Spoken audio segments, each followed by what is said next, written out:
Pay attention, this millionaire's advice took him from broke to rich. Who am I here with today? Dave Bautista. And what industry did you pursue a career in, for those that don't know? I'm in entertainment. I was a professional wrestler before I was an actor. And how long have you been in the entertainment business for? Shit, man, about 25 years.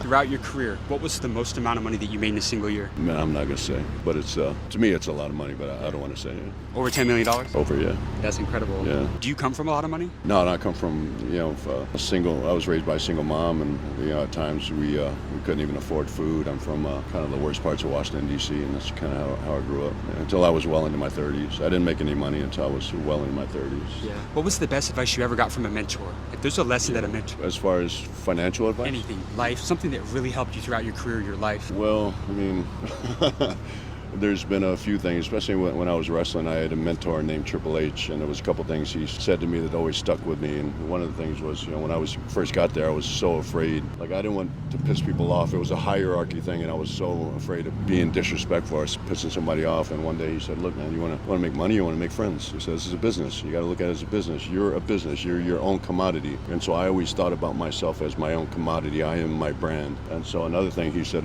just always imagine that everybody's pointing a gun at your head. He said, it's up to you how many bullets you give them. And that kind of stuck with me. And financial advice, the best advice that I ever got, which I always offer to, especially to like professional athletes, because a lot of professional athletes, they grow up, not really having much. So when you get all this money dumped on you, you just want to buy everything you can afford. It's not stuff you need, it's just stuff you want. And the best advice that I ever got was actually from The Undertaker, another wrestler, but he said it was advice he got from his father. He said, always live beneath your means. And I learned that the hard way when I was in wrestling. I came out of wrestling, I literally lost everything. I went, I had nothing. My house got foreclosed on, but I had a second opportunity to be successful in the film industry. And so now it's like, like every once in a year, I'll buy something that I want, not something I need, because I've worked really hard and I know that I can afford it, but I'm still believe, like, I will live beneath my means. I know I can live more lavishly, more luxuriously, but I will live beneath my means, because now that money in the bank means more to me than, something that I don't really need. Like, I don't need a Bugatti. I'd love to have a Bugatti,